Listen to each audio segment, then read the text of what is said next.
आज का दिन बांग्लादेश के लिए बहुत बड़ा दिन है। बांग्लादेश में 13वें संसदीय चुनाव के लिए आज मतदान है। मुख्य मुकाबला बांग्लादेश नेशनलिस्ट पार्टी यानी बीएनपी और जमात इस्लामी के बीच माना जा रहा है। इन दोनों दलों के कुछ छोटे छोटे दलों से गठबंधन हुए हैं। बांग्लादेश की संसद की 350 में से 300 सीटों पर कराए जा रहे चुनाव में तकरीबन 2000 उम्मीदवारों की किस्मत का आज फैसला होगा। वोटिंग बैलेट पेपर के जरिए किए जाने हैं। चुनाव के साथ साथ संसदीय सुधार के लिए जनमत संग्रह भी होगा। शेख हसीना के तख्ता पलट के बाद ये पहला मौका है जब वहां आम चुनाव हो रहे हैं और ये भी पहली बार होगा जब अवामी लीग चुनाव नहीं लड़ रही है। अवामी लीग के चुनाव लड़ने पर वहां बैन लगा दिया गया है और ये भी पहली बार होगा जब दो पूर्व महिला प्रधानमंत्री शेख हसीना और खालिदा जिया की गैर मौजूदगी में यहां चुनाव होंगे। बांग्लादेश के ऐतिहासिक चुनाव की कवरेज के लिए एबीपी न्यूज की टीम ग्राउंड जीरो पर लगातार मौजूद है। तो बांग्लादेश में चुनाव होने हैं। सीट कुल 300 हैं। उम्मीदवार 1994 जो मैदान में ताल ठोक रहे हैं। निर्दलीय जो उम्मीदवार हैं वो 256 हैं। पार्टियां 51 और वोटर वहां के 12 करोड़ 77 लाख वोटर हैं जो उम्मीदवारों के भाग्य का फैसला आज करेंगे। हालांकि जो वोटिंग होनी है बैलेट पेपर के जरिए होनी है और ये तय हो जाएगा कि बांग्लादेश का अगला प्रधानमंत्री कौन होगा। इस चुनाव के बाद मुख्य मुकाबला जो है वो जमात इस्लामी और बीएनपी के बीच में है। जो सर्वे सामने आए यहां से उसमें बीएनपी का पलड़ा भारी दिखाई दिया। तारिक रहमान की जीत को बताते हुए सर्वे नजर आए और आज चुनाव का दिन है। बांग्लादेश चुनाव की बड़ी बातें आपको हम बता दें कि बांग्लादेश में 2024 में तख्ता पलट के बाद ये पहला चुनाव है। सरकार और जनमत संग्रह के लिए 2 वोट यहां पर डाले जाएंगे। एक सरकार के लिए और दूसरा जनमत संग्रह होगा। हिंदुओं पर हमले, अल्पसंख्यक सुरक्षा सबसे बड़ा मुद्दा यहां पर है चुनाव का। 25 साल तक सत्ता में रही अवामी लीग पर यहां बैन लगा दिया गया। शेख हसीना की पार्टी है अवामी लीग और शेख हसीना के तख्ता पलट के बाद अवामी लीग पर भी रोक है चुनाव लड़ने पर।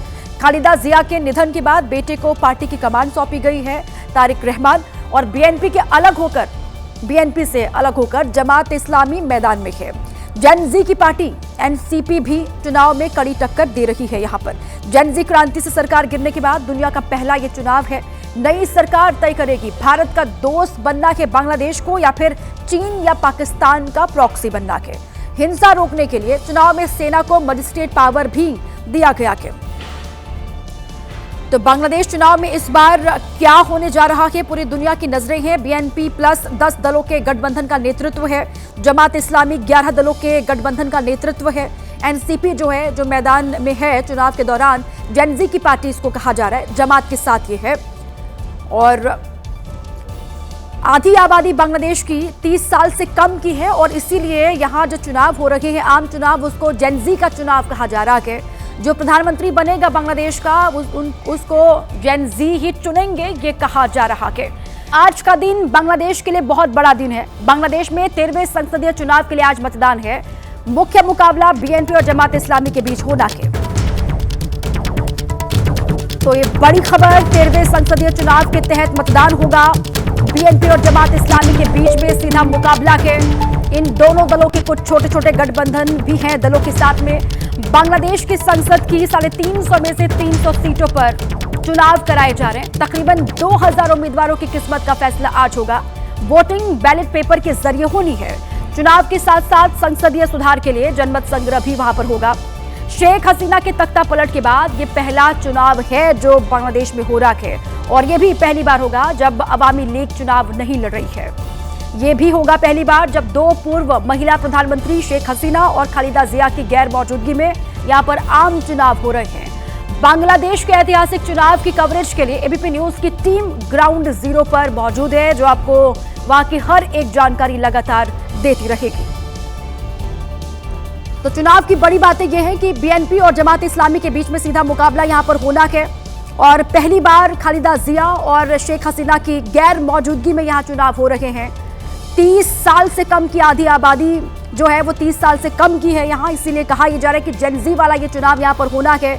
जो अगला प्रधानमंत्री होगा बांग्लादेश का उसका चुनाव यहाँ के जेनजी ही करेंगे और यहाँ चुनाव पर लगातार एबीपी न्यूज आपको ग्राउंड से जानकारी देता रहेगा।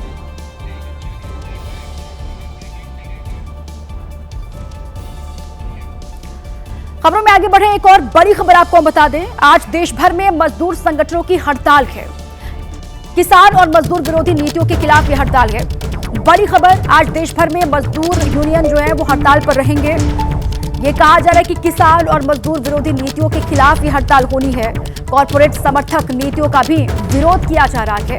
हड़ताल का कई संगठनों ने समर्थन किया है। अब इससे कहा यह जा रहा है कि 30 करोड़ से ज्यादा मजदूर हड़ताल में होंगे। बैंक परिवहन सेवा प्रभावित होने की आशंका है। सरकारी कामकाज पर भी असर होने की आशंका है। आवश्यक सेवाएं जारी रहने की उम्मीद है। इसी बीच एक और बड़ी खबर आपको हम बता दें। बड़ी खबर यह है कि राहुल गांधी को आज नोटिस भेजा जा सकता है। लोकसभा में विशेषाधिकार हनन का मामला है ये। राहुल गांधी ने बेबुनियाद आरोप लगाए। किरेन रिजिजू की ओर से यह बात कही गई है। बजट पर चर्चा के दौरान राहुल ने बयान दिया था और इसी को लेकर विशेषाधिकार हनन का ये पूरा मामला नोटिस दिया जा सकता है। राहुल गांधी को ये कहा जा रहा है, सरकार की ओर से, संसदीय कार्य मंत्री की ओर से कहा गया कि राहुल ने बेबुनियाद आरोप लगाए हैं।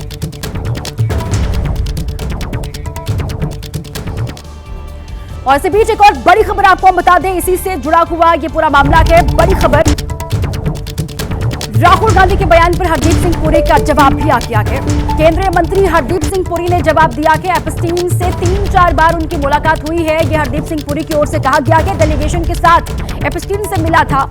एपस्टीन के आरोपों से कोई लेना देना उनका नहीं है। यह हरदीप सिंह पुरी की ओर से साफ किया गया है। I am in New York for 8 years.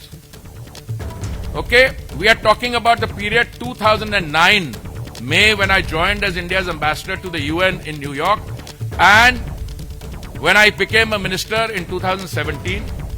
That after I retired as India's ambassador to the UN, a few months later, I was invited to join the International Peace Institute, Mr.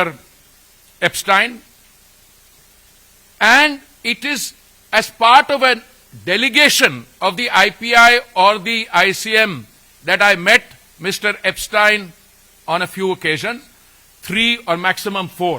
The Epstein files are about charges that he had an island where he used to take people to indulge their sexual fantasies, charges of pedophilia, and my interaction has got nothing to do with that.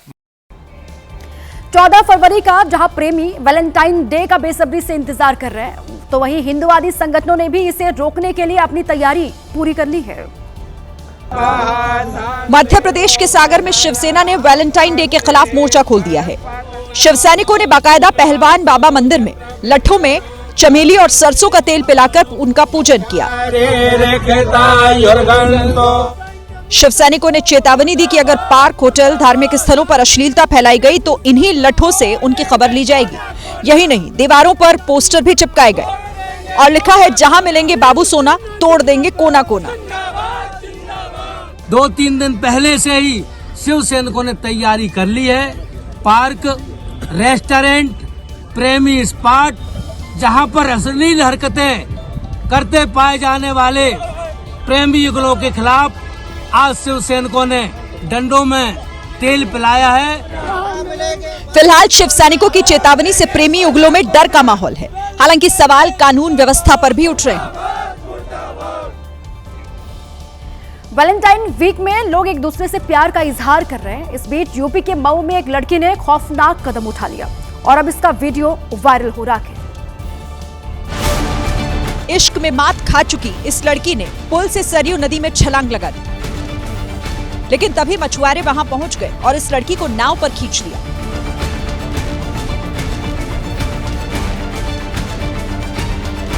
दरअसल इस लड़की ने गुस्से में जान देने की ठान ली थी। हालांकि जब इसने सरयू के ठंडे पानी में छलांग लगाई तो इसका मन बदल गया और डूबने से बचने के लिए इसने हाथ पैर चलाने शुरू कर दिए और तभी मछुआरे वहां पहुंच गए। जिस वक्त इस लड़की ने पुल से छलांग लगाई उस वक्त पुल पर कई लोग खड़े थे। उन्होंने शोर मचाना शुरू किया, जिसके बाद मछुआरे लड़की तक पहुंचे और इस लड़की को घर पहुंचाया गया। मुंबई से बड़ी खबर है। मुंबई के भाईखला इलाके में लिफ्ट गिरी है। 18 मंजिला इमारत में लिफ्ट गिरी और लिफ्ट गिरने से 5 लोग घायल बताए जा रहे हैं। हादसे की जांच के आदेश दिए गए हैं। अब किस वजह से ये हादसा हुआ, कैसे लिफ्ट गिरी है, इसके बारे में जांच की जाएगी। ये बड़ी खबर मुंबई के भाईखला इलाके से है, जहां पर 18 मंजिला इमारत में लिफ्ट गिरने से हादसा हो गया। और इसी बीच एक और बड़ी खबर आपको बता दें, अहमदाबाद एयर इंडिया विमान हादसे पर यह बड़ी खबर है। इटली की मीडिया रिपोर्ट के हवाले से ये बड़ी खबर आपको हम दे रहे हैं। एविएशन एजेंसियों की जांच का हवाला दिया गया है। विमान में कोई तकनीकी खराबी नहीं थी, ये रिपोर्ट में कहा गया है। पायलट ने जानबूझकर फ्यूल स्विच बंद किया। लंदन जाने वाली बोइंग 787-8 फ्लाइट हुई थी क्रैश, आप ये जानते हैं, और इसमें कई लोगों की जान चली गई थी। विमान के जो पायलट थे वो कैप्टन सुमित सबरवाल थे। विमान के को पायलट जो थे वो कैप्टन क्लाइव कुंदर थे। 12 जून 2025 को यह हादसा हुआ था अहमदाबाद में। और इस हादसे पर ये जो बड़ी बात सामने आ रही है वो आपको हम बता रहे हैं। ये बड़ी खबर, ये दावा जो किया गया इटली की मीडिया रिपोर्ट में किया गया है। खबरों में आगे बढ़ते हैं, पंजाब से खबर है। पंजाब के भटिंडा में हत्या का सनसनीखेज मामला सामने आ गया है। पुलिस जब आसपास के इलाकों में सर्च ऑपरेशन चला रही थी तो एक लाल कलर का सूटकेस मिला, जिसमें एक लड़की की लाश मिली। लड़की के शरीर पर चोट के निशान हैं और लाश को आग से भी जलाने की कोशिश हुई है।